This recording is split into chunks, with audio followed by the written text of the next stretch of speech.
இன்றைய முக்கிய நிகழ்வுகள்.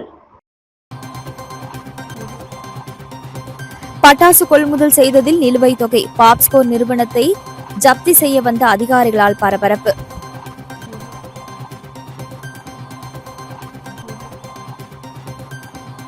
கோதாவரி ஆற்றில் பிடிப்பட்ட அரிய வகை புலாசா மீன் 1.25 கிலோ எடையுள்ள மீன் 15,000 விற்பனை.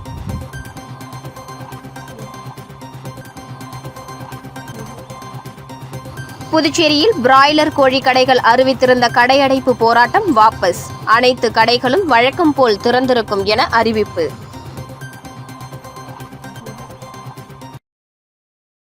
புதுச்சேரியில் கறிக்கோழி கடைகள் நாளை அறிவித்த வேலைநிறுத்த போராட்டம் வாபஸ் பெறுவதாக தெரிவிக்கப்பட்டுள்ளது. இதன் மூலம் புதுச்சேரியில் நாளை 600 பிராய்லர் கோழி விற்பனை கடைகள் திறக்கப்படும் என தெரிவிக்கப்பட்டுள்ளது.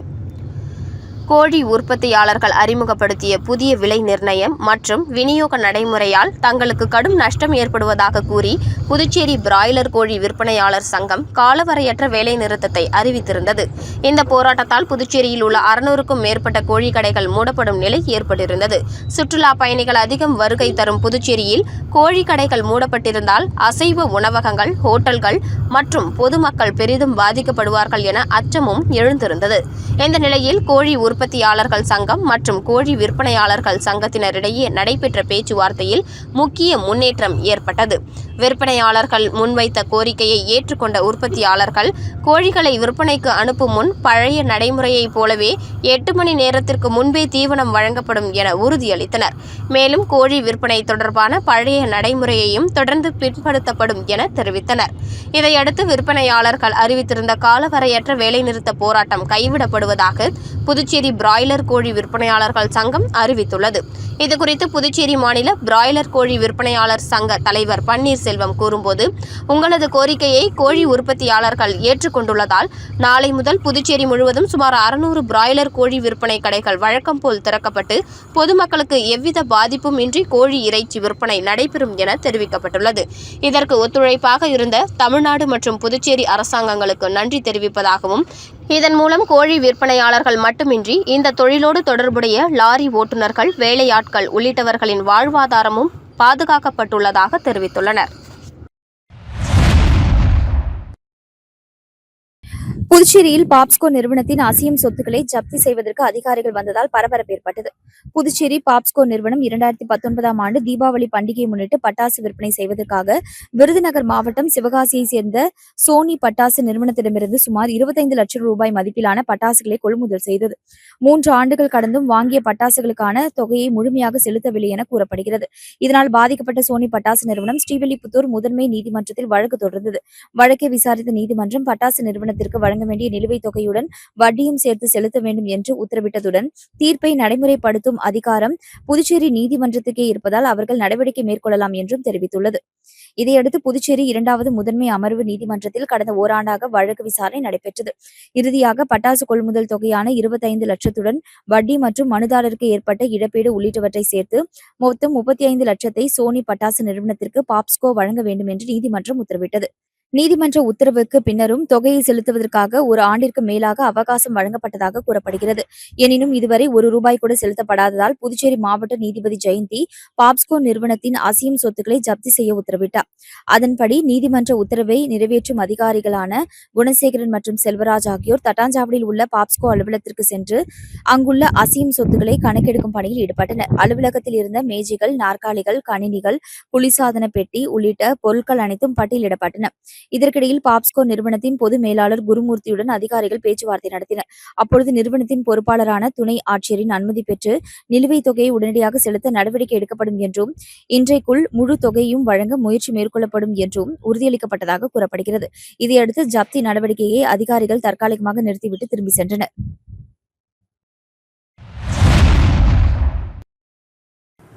புதுச்சேரி தவளக்குப்பம் மின்துறை அலுவலகத்தில் மின் இணைப்பு தர 15,000 ரூபாய் லஞ்சம் பெற்ற மின்துறை அதிகாரியை லஞ்ச ஒழிப்புத்துறை போலீசார் கைது செய்து சிறையில் அடைத்தனர். புதுச்சேரி தவளக்குப்பம் மின்துறை அலுவலகத்தில் லைனிங் இன்ஸ்பெக்டராக பணியாற்றி வருபவர் ஆறுமுகம். இந்நிலையில் பொதுமக்கள் சேவைக்கு ஆறுமுகம் லஞ்சம் கேட்பதாகவும், பணம் கொடுக்கவில்லை என்றால் மின் இணைப்பு கொடுப்பது இல்லை என்று லஞ்ச ஒழிப்பு துறைக்கு புகார் அளிக்கப்பட்டது. இதையடுத்து ஆறுமுகத்தை லஞ்ச ஒழிப்பு போலீசார் தீவிரமாக கண்காணித்து வந்தனர். இந்த நிலையில் நேற்று மின் இணைப்பு கொடுக்க அப்பகுதியைச் சேர்ந்த நபரிடம் தவளக்குப்பம் மின்துறை அலுவலகத்தில் இருந்தே ஆறுமுகம் 15,000 ரூபாய் லஞ்சம் பெற்றார். அப்பொழுது அங்கு மறைந்திருந்த இன்ஸ்பெக்டர் முருகன் தலைமையிலான லஞ்ச ஒழிப்புத்துறை போலீசார் ஆறுமுகத்தை கைது செய்தனர். பின்பு அவரை தலைமை அலுவலகத்திற்கு அழைத்து சென்று தீவிர விசாரணை மேற்கொண்டு வருகின்றனர். லஞ்சம் பெற்ற வழக்கில் மின்துறை அதிகாரி கைது செய்யப்பட்டது அப்பகுதியில் பெரும் பரபரப்பை ஏற்படுத்தியுள்ளது. ஆந்திரா அருகில் அமைந்துள்ள புதுச்சேரி ஏனாம் பிராந்தியம் கோதாவரி ஆற்றில் பிடிப்பட்ட 1.25 கிலோ எடையுள்ள அரிய வகை புலாசா மீன் 15,000க்கு ஏலம் போனது. புலாசா மீன் கடல் நீரில் வாழ்ந்தாலும் இனப்பெருக்கத்திற்காக ஜூலை மற்றும் ஆகஸ்ட் மாதங்களில் கோதாவரி ஆற்றின் முகத்துவார பகுதிகளுக்கு வருவது வழக்கம். அதன் தனித்துவமான சுவை காரணமாக இது மீன்களின் ராஜா என்று அழைக்கப்படுகிறது. இந்த நிலையில் ஆந்திர மாநிலம் கோதாவரி ஆற்றங்கரையோரம் உள்ள புதுச்சேரி ஏனாம் பிராந்தியத்தை சேர்ந்த மீனவர் ஒருவரின் வலையில் சிக்கிய 1.25 கிலோ எடையுள்ள புலாசா மீன் ஏல மையத்தில் நடைபெற்ற ஏலத்தில் மீன் விற்பனையாளர் ரத்னம் என்பவர் 15,000க்கு வாங்கினார். இந்த ஆண்டு எல்னினோ தாக்கம் காரணமாக கோதாவரி ஆற்று பகுதியில் மழை பொழிவு குறைந்துள்ளதால் வெள்ளப்பெருக்கு போதுமான அளவில் ஏற்படவில்லை. இதன் காரணமாக புலாசா மீன்களின் வரத்தும் குறைவாக உள்ளதாக மீனவர்கள் தெரிவித்துள்ளனர். கடந்த சீசனில் ஒரு புலாசா மீன் 30,000க்கு அதிகமான விலைக்கு விற்பனையானது என்பது குறிப்பிடத்தக்கது.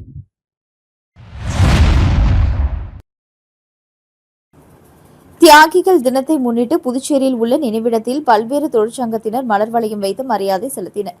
கடந்த 1936ஆம் ஆண்டு ஜூலை 30ஆம் தேதி அன்று 8 மணி நேர வேலை கேட்டு புதுச்சேரியில் பஞ்சாலை தொழிலாளர்கள் போராட்டத்தில் ஈடுபட்டனர்.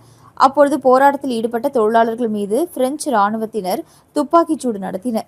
இதில் 12 தொழிலாளர்கள் உயிரிழந்தனர். மேலும் தொழிலாளர்களின் போராட்டம் காரணமாக 8 மணி நேர வேலையும் உரிமையும் வழங்கப்பட்டது.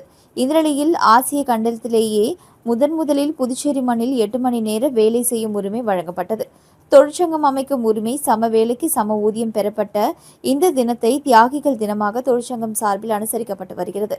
அதன்படி ஜூலை 30ஆம் தேதி தியாகிகள் தினத்தை முன்னிட்டு புதுச்சேரி கடலூர் சாலையில் உள்ள தியாகிகள் நினைவிடம் அலங்கரித்து வைக்கப்பட்டது. ஏஐடியூசி தொழிற்சங்கத்தினர் ஊர்வலமாக வந்து தியாகிகள் நினைவிடத்தில் மலர் வளையம் வைத்து மரியாதை செலுத்தினர். இதேபோல் பல்வேறு தொழிற்சங்கத்தினர் மற்றும் பஞ்சாலை ஊழியர்கள் தியாகிகள் நினைவிடத்தில் மலர் வளையம் வைத்து அஞ்சலி செலுத்தினார்கள். கடலில் மாயமான மாணவர், போலீசாரை கண்டித்து உறவினர்கள் சாலை மறியல். புதுச்சேரி கரியமாணிக்கம் அருகே புதுக்காலனி 5வது குறுக்கு தெருவை சேர்ந்த ஜெய்சங்கர் மகன் பேரரசு. இவர் தலக்குப்பம் ராஜீவ்காந்தி அரசு கலை மற்றும் அறிவியல் கல்லூரியில் DCA 3ஆம் ஆண்டு படித்து வந்தார். இந்த நிலையில் நேற்று காலை இன்டர்ன்ஷிப் சான்றிதழ் வாங்கி வருவதாக கூறிவிட்டு வீட்டிலிருந்து வெளியே சென்றுள்ளார். அதன் பிறகு மதியம் அவரது செல்போன் எண்ணில் இருந்து பெற்றோருக்கு அவரது நண்பர்கள் போன் செய்து பேரரசு கடலில் குளிக்கும் பொழுது மாயமாகிவிட்டதாக தெரிவித்துள்ளனர். இதனால் அதிர்ச்சியடைந்த பெற்றோர் விரைந்து சம்பவ இடத்திற்கு வந்தனர். மேலும் இது தொடர்பாக தவளக்குப்பம் காவல் நிலையத்தில் புகார் அளித்துள்ளனர். ஆனால் போலீசார் நீண்ட நேரமாகியும் எந்தவித நடவடிக்கையும் எடுக்காமல் அலட்சியமாக செயல்பட்டதாக கூறப்படுகிறது. இதனால் ஆத்திரமடைந்த உறவினர்கள், பொதுமக்கள் தவளக்குப்பம் காவல் நிலையம் எதிரே புதுச்சேரி கடலூர் சாலையில் மறியலில் ஈடுபட்டனர். அப்பொழுது மாணவரின் பெற்றோர் உறவினர்கள் கூறும்பொழுது, எங்கள் மகன் நண்பர்கள் சிலருடன் குளிக்கும் பொழுது கடலில் மூழ்கி மாயமாகிவிட்டதாக கூறுகின்றனர். ஆனால் அவர் அங்கு குளித்ததற்கான எந்தவித அடையாளங்களும் இல்லை. அவரது உடை எங்குள்ளது என்று தெரியவில்லை. செல்போன் பெண் ஒருவரிடம் இருக்கிறது. புத்தகப்பை குறித்தும் தெரியவில்லை. இதனால் அவர் கடலில் மூழ்கிதான் இறந்தாரா அல்லது வேறு ஏதேனும் காரணமா என்று தெரியவில்லை. இது பற்றி போலீசார் புகார் அளித்து பல மணி நேரமாகியும் அவர்கள் எந்தவித துரிய நடவடிக்கையும் எடுக்காமல் நீண்ட நேரம் காக்க வைத்து அலட்சியமாக பதில் கூறுகின்றனர். எனவே எங்கள் மகனுக்கு என்ன நேர்ந்தது என்று உண்மை தெரிய வேண்டும் என்றனர். மாணவரின் பெற்றோர்கள், உறவினர்கள் திடீர் சாலை மறியலால் கடலூர் புதுச்சேரி சாலையில் கடும் போக்குவரத்து நெரிசல் ஏற்பட்டது. இதையடுத்து போலீசார் அவர்களிடம் பேச்சுவார்த்தை நடத்தினர். ஆனால் அவர்கள் அதை ஏற்காமல் தொடர்ந்து மறியலில் ஈடுபட்டனர். இதையடுத்து அங்கு வந்த அமைச்சர் ராஜவேலு அவர்களிடம் பேச்சுவார்த்தை நடத்தி உரிய நடவடிக்கை எடுப்பதாக கூறினார். அதனை ஏற்று அவர்கள் மறியலை கைவிட்டனர். அதன் பிறகு சாலை மெல்ல மெல்ல இயல்பு நிலைக்கு திரும்பியது.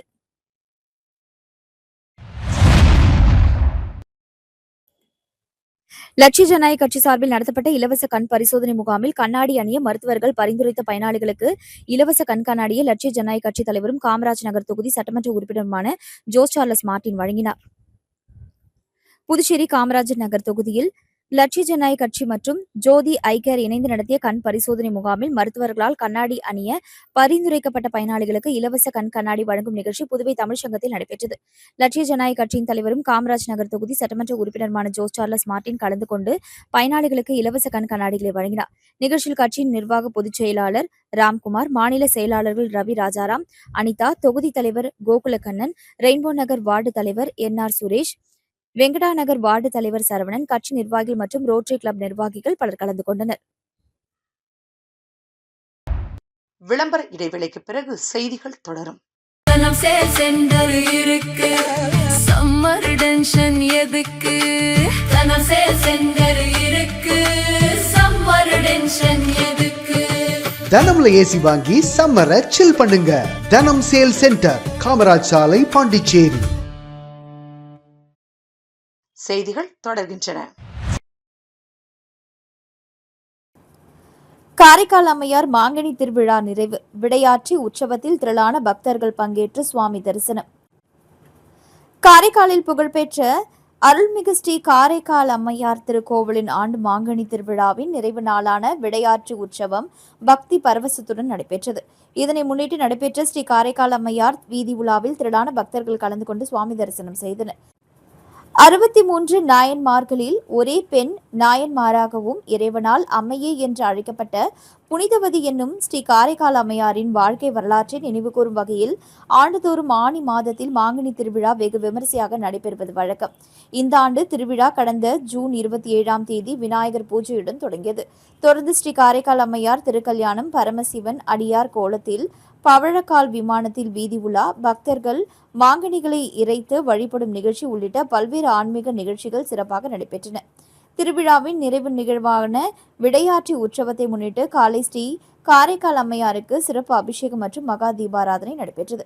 பின்னர் இரவு வண்ண மின் விளக்குகளால் அலங்கரிக்கப்பட்ட சப்பரத்தில் ஸ்ரீ காரைக்கால் அம்மையார் சிவ வாத்தியங்கள் முழங்க முக்கிய வீதிகள் வழியாக வீதி உலா வந்து பக்தர்களுக்கு அருள் பாலித்தார். வீதி உலா நடைபெற்ற பாதை முழுவதும் பக்தர்கள் திரண்டு நின்று தேங்காய் உடைத்து கற்பூர ஆரத்தி எடுத்து மலர் தூவி சுவாமியை வழிபட்டனர். திருவிழாவை ஒட்டி காரைக்கால் நகரம் முழுவதும் பக்தர்கள் கூட்டம் அலைமோதியது. இந்நிகழ்வில் கோவில் நிர்வாக அதிகாரி சுப்பிரமணியன், ஆலய நிர்வாக அதிகாரி விநாயகமூர்த்தி மற்றும் திரளான பக்தர்கள் கலந்து கொண்டு ஸ்ரீ காரைக்கால் அம்மையாரை தரிசித்து வழிபட்டனர்.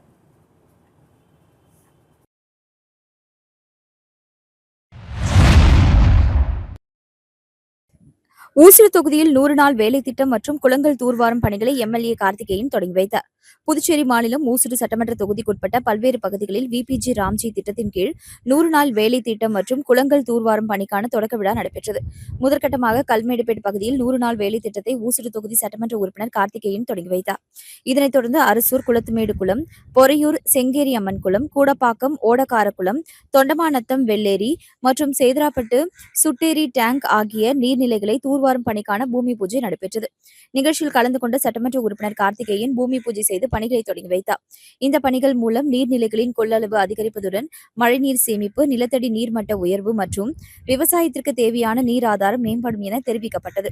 இந்நிகழ்ச்சியில் கட்சி நிர்வாகிகள், உள்ளூர் பிரமுகர்கள், ஊர் பொதுமக்கள் மற்றும் பயனாளிகள் கலந்து கொண்டு நிகழ்ச்சியை சிறப்பித்தனர்.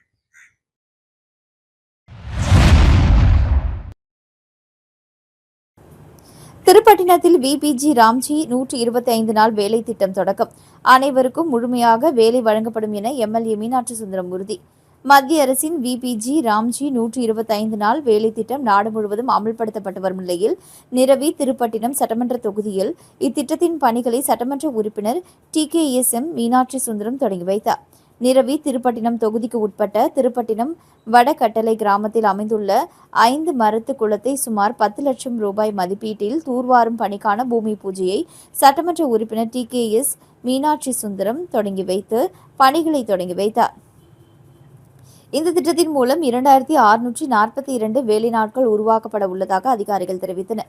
மேலும் உள்ளூர் தொழிலாளர்களுக்கு வேலைவாய்ப்பு கிடைப்பதுடன் நீர்நிலைகள் பாதுகாக்கப்பட்டு நிலத்தடி நீர்மட்டம் உயரவும் விவசாயத்திற்கு இத்திட்டம் பயனளிக்கும் என கூறினார். நிகழ்ச்சியில் கலந்து கொண்ட திருப்பட்டினம் பகுதி பொதுமக்கள் மற்றும் திட்ட பயனாளிகள் 125 நாள் வேலை திட்டத்தின் கீழ் முழுமையாக 125 நாட்களும் வேலை வழங்க வேண்டும் என கோரிக்கை விடுத்தனர். கடந்த ஆண்டில் 20 முதல் 25 வேலை நாட்கள் மட்டுமே வேலை வழங்கப்பட்டதாகவும் அவர்கள் தெரிவித்தனர். இதற்கு பதிலாக சட்டமன்ற உறுப்பினர் மீனாட்சி சுந்தரம் குளங்கள், வாய்க்கால்கள், சாலை மேம்பாட்டு பணிகள் உள்ளிட்ட பல்வேறு பணிகள் தற்பொழுது 125 நாள் வேலை திட்டத்தில் சேர்க்கப்பட்டுள்ளதால் தகுதியான அனைவருக்கும் முழுமையான 125 நாட்கள் வேலை வழங்க நடவடிக்கை எடுக்கப்படும் என்று உறுதியளித்தார். இந்நிகழ்ச்சியில் வட்டார வளர்ச்சித்துறை அதிகாரிகள், திருப்பட்டினம் கிராம மக்கள், விபிஜி ராம்ஜி, 125 நாள் திட்ட பயனாளிகள் மற்றும் பொதுமக்கள் கலந்து கொண்டனர்.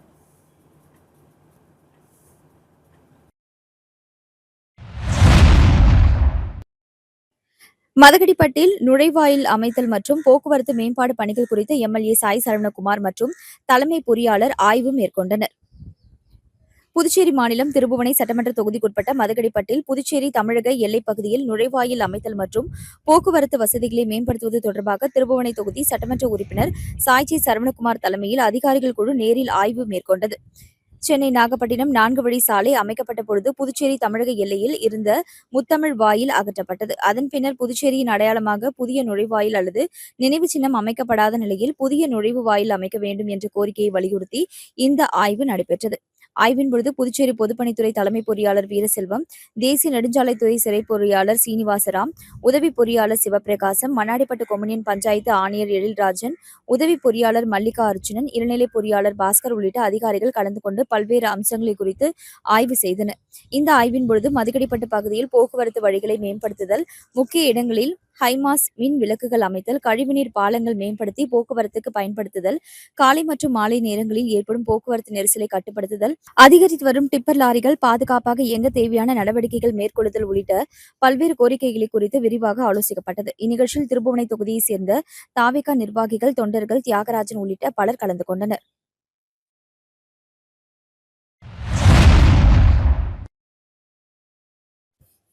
கோனேரிக்குப்பத்தில் 24,55,000 மதிப்பில் சாலை மேம்பாட்டு பணிக்கான பூமி பூஜை விழாவினை சட்டமன்ற உறுப்பினர் கார்த்திகேயன் தொடங்கி வைத்தார். புதுச்சேரி மாநிலம் வில்லியனூர் கொம்யூனியன் ஊசுடு சட்டமன்ற தொகுதிக்குட்பட்ட RC-12 சன்னியாசிக்குப்பம் சாலையில் மாநில எல்லை அருகே உள்ள கோனேரிக்குப்பம் பகுதியில் சாலை மேம்பாட்டு பணிகளுக்கான பூமி பூஜை விழா நடைபெற்றது. புதுச்சேரி பொதுப்பணித்துறை கட்டிடங்கள் மற்றும் சாலைகள் கோட்டம் சார்பில் 24,55,000 ரூபாய் மதிப்பீட்டில் மேம்படுத்தும் பணிகள் மேற்கொள்ளப்பட உள்ளன. இந்நிகழ்ச்சியில் ஊசுடு தொகுதி சட்டமன்ற உறுப்பினர் கார்த்திகேயன் கலந்து கொண்டு பூமி பூஜை செய்து சாலை மேம்பாட்டு பணிகளை தொடங்கி வைத்தார். நிகழ்ச்சியில் புதுச்சேரி பொதுப்பணித்துறை தலைமை பொறியாளர் வீரசெல்வம், கட்டிடங்கள் மற்றும் சாலைகள் வடக்கு கோட்ட செயற்பொறியாளர் வைத்தியநாதன், உதவி பொறியாளர் ஜலீல், இளநிலை பொறியாளர் தேவர், கிராம பிரமுகர்கள் மற்றும் ஊர் பொதுமக்கள் திரளாக கலந்து கொண்டு விழாவை சிறப்பித்தனர்.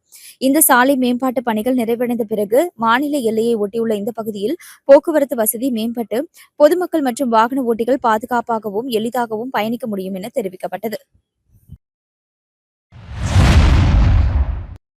புதுச்சேரி குருமாம்பேட் பகுதியில் அமைந்துள்ள ஸ்ரீ யோகமாயா லலிதாம்பிகை ஆலயத்தில் ஆடி மாத குரு பூர்ணிமாவை முன்னிட்டு கோபூஜை, கன்யா பூஜை, சுமங்கலி பூஜை நடைபெற்று லலிதாம்பிகை அம்மனுக்கு சிறப்பு தீபாராதனை நடைபெற்றது. புதுச்சேரி குருமாம்பேட் பகுதியில் அமைந்துள்ளது ஸ்ரீ யோகமாயா லலிதாம்பிகை மற்றும் ஸ்ரீ மகா சாம்ராஜ்ய லலிதாம்பிகை திருக்கோவில். இந்த திருக்கோவிலில் ஆடி மாத குரு பூர்ணிமாவை முன்னிட்டு ஸ்ரீ மகா சாம்ராஜ்ய லலிதாம்பிகைக்கு பால், தயிர், சந்தனம், திருநீர், திருமஞ்சனம், குங்குமம் உள்ளிட்ட பல்வேறு வாசனை திரவியங்கள் கொண்டு மகா அபிஷேகம் செய்யப்பட்டது. தொடர்ந்து கோபூஜை, கன்யா பூஜை, சுமங்கலி பூஜை நடைபெற்று மலர்களால் அலங்கரிக்கப்பட்ட ஸ்ரீ யோகமாயா லலிதாம்பிகை மற்றும் ஸ்ரீ மகா சாம்ராஜ்ய லலிதாம்பிகை அம்மனுக்கு சோடச தீபாராதனைகள் நடைபெற்றது. கோபூஜை, கன்யா பூஜை, சுமங்கலி பூஜையில் பங்கேற்ற பக்தர்கள் லலிதாம்பிகை அம்மனை வழிபட்டு சென்றனர்.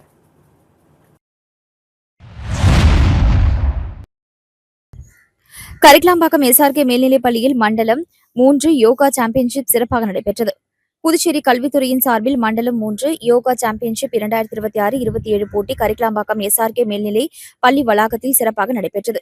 இந்நிகழ்ச்சியில் புதுச்சேரி மாநிலத்தின் பல்வேறு அரசு மற்றும் தனியார் பள்ளிகளைச் சேர்ந்த 500க்கும் மேற்பட்ட மாணவ மாணவிகள் உற்சாகத்துடன் பங்கேற்று பல்வேறு யோகாசனங்களை செய்து தங்களது தனித்திறமைகளை வெளிப்படுத்தினர்.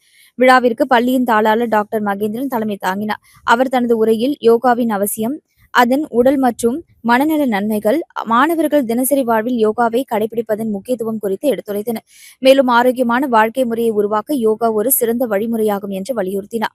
நிகழ்ச்சியில் மாணவர்கள் மிகுந்த ஒழுக்கத்துடன் ஆர்வத்துடனும் யோகா பயிற்சிகளை மேற்கொண்டது பார்வையாளர்களின் பாராட்டை பெற்றது. போட்டியில் கலந்து கொண்ட மாணவர்களின் திறமையை கல்வித்துறை அதிகாரிகள் மற்றும் ஆசிரியர்கள் பாராட்டினர். இந்நிகழ்ச்சியில் கலந்து கொண்ட கல்வித்துறை அலுவலர்கள், அனைத்து பள்ளி ஆசிரியர்கள், நடுவர்கள் மற்றும் சிறப்பு விருந்தினர்களை பள்ளி நிர்வாகம் அன்புடன் வரவேற்றது. நிகழ்ச்சி நிறைவில் பள்ளி நிர்வாகத்தின் சார்பில் அனைவருக்கும் டீ, சிற்றுண்டி மற்றும் மதிய உணவு வழங்கப்பட்டது. இந்நிகழ்ச்சியை சிறப்பாக ஒருங்கிணைத்து வெற்றிகரமாக நடத்த ஒத்துழைப்பு வழங்கிய கல்வித்துறை அதிகாரிகள், ஆசிரியர்கள், நடுவர்கள், பள்ளி பணியாளர்கள் மற்றும் மாணவர்களுக்கு பள்ளியின் முதல்வர் ஜெயக்குமார் நன்றியை தெரிவித்தார். புதுச்சேரி காமராஜ் நகர் தொகுதியில் உள்ள 45 அடி சாலையில் புதியதாக திறக்கப்பட்டுள்ள நியூ மெடிக்கல் சென்டர் மருத்துவமனையை லட்சிய ஜனநாயக கட்சியின் தலைவரும் காமராஜ் நகர் தொகுதி எம்எல்ஏவுமான ஜோ சார்லஸ் மார்டின் பார்வையிட்டார். அப்பொழுது அவர் மருத்துவமனையின் அனைத்து வசதிகள் குறித்து கேட்டறிந்தார். பின்பு காமராஜ் நகர் தொகுதி மக்களுக்காக இந்த மருத்துவமனையை திறந்ததற்கு மருத்துவமனை நிர்வாகத்தினருக்கு வாழ்த்துக்களை தெரிவித்துக் கொண்டார். புதுச்சேரி விநியோகஸ்தர்கள் சங்க செயற்குழு கூட்டம் விநியோக வளாகத்தில் ஒழுங்குமுறையை வலுப்படுத்த முக்கிய தீர்மானங்கள். புதுச்சேரி விநியோகஸ்தர்கள் சங்கத்தின் செயற்குழு கூட்டம் புதுச்சேரியில் உள்ள தனியார் ஹோட்டலில் சங்க தலைவர் ஐயப்பன் தலைமையில் நடைபெற்றது. இக்கூட்டத்தில் துணைத் தலைவர், செயலாளர், துணை செயலாளர், பொருளாளர், துணை பொருளாளர் மற்றும் செயற்குழு உறுப்பினர்கள் உள்ளிட்ட மொத்தம் 22 நிர்வாகிகள் கலந்து கொண்டனர். கூட்டத்தில் புதுச்சேரி மாநிலத்தில் விநியோகத்துறையின் தற்போதைய நிலை, விநியோகஸ்தர்கள் எதிர்கொள்ளும் பிரச்சினைகள், வணிக நடைமுறைகள் மற்றும் வர்த்தக ஒழுங்குமுறைகள் குறித்து விரிவாக ஆலோசனை மேற்கொள்ளப்பட்டது. இதனைத் தொடர்ந்து விநியோகத்துறையில் வெளிப்படைத்தன்மை மற்றும் ஒழுங்குமுறையை மேம்படுத்தும் வகையில் பல்வேறு முக்கிய தீர்மானங்கள் ஒருமனதாக நிறைவேற்றப்பட்டன. அதன்படி விநியோகஸ்தர்கள் கடைகளுக்கு பொருட்களை வழங்கும் போது பொருட்களை பெற்றுக்கொண்டதற்கான ரசீதில் கடை உரிமையாளர் அல்லது அங்கீகரிக்கப்பட்ட நபர் நிறுவனத்தின் முத்திரையுடன் கையொப்பமிடுவது கட்டாயம் என தீர்மானிக்கப்பட்டது. மேலும் கடைக்காரர்கள் பொருட்களுக்கான தொகையை UPI அல்லது பிற இணைய வழி பண பரிவர்த்தனை மூலம் செலுத்த விரும்பினால் அந்த தொகையை சம்பந்தப்பட்ட விநியோகஸ்தர்களின் அதிகாரப்பூர்வ வங்கிக் கணக்கில் மட்டுமே செலுத்த வேண்டும் என்றும், பணமாக செலுத்தும் பட்சத்தில் அதனை விநியோகஸ்தர்களின் விற்பனை பிரதிநிதியிடம் நேரடியாக ஒப்படைக்க வேண்டும் என்றும் முடிவு செய்யப்பட்டது. இது தவிர விநியோகத்துறை வளர்ச்சி, உறுப்பினர்களின் நலன் மற்றும் சங்கத்தின் எதிர்கால செயல்பாடுகள் குறித்து விரிவாக விவாதிக்கப்பட்டது. பல்வேறு முக்கிய முடிவுகள் எடுக்கப்பட்டது. தொடர்ந்து சங்கத்தின் பொருளாளர் பாஸ்கர் சங்கத்தின் வரவு செலவு கணக்குகளை உறுப்பினர்கள் முன் சமர்ப்பித்து விளக்கினார். உறுப்பினர்கள் கணக்குகளை பார்வையிட்டு தங்களது கருத்துக்களையும் தெரிவித்தனர். கூட்டத்தின் நிறைவில் புதுச்சேரியில் விநியோக வர்த்தகத்தை மேலும் ஒழுங்குபடுத்தவும், வெளிப்படையான வணிக நடைமுறைகளை உறுதிப்படுத்தவும் உறுப்பினர்கள் அனைவரும் ஒருங்கிணைந்து செயல்பட உறுதியேற்றனர். பின்னர் கலந்து கொண்ட அனைத்து உறுப்பினர்களுக்கும் விருந்து வழங்கப்பட்டது.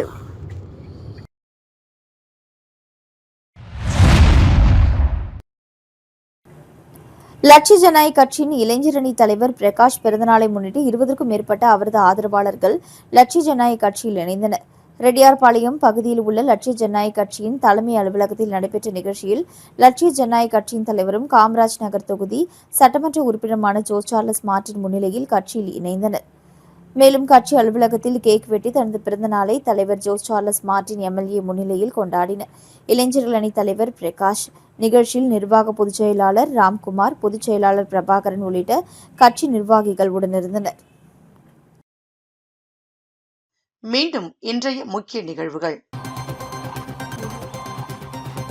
பட்டாசு கொள்முதல் செய்ததில் நிலுவைத் தொகை, பாப்ஸ்கோ நிறுவனத்தை ஜப்தி செய்ய வந்த அதிகாரிகளால் பரபரப்பு.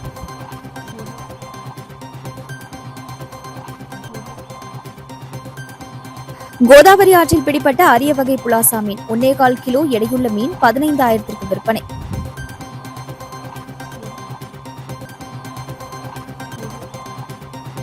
புதுச்சேரியில் பிராய்லர் கோழி கடைகள் அறிவித்திருந்த கடையடைப்பு போராட்டம் வாபஸ். அனைத்து கடைகளும் வழக்கம் போல் திறந்திருக்கும் என அறிவிப்பு.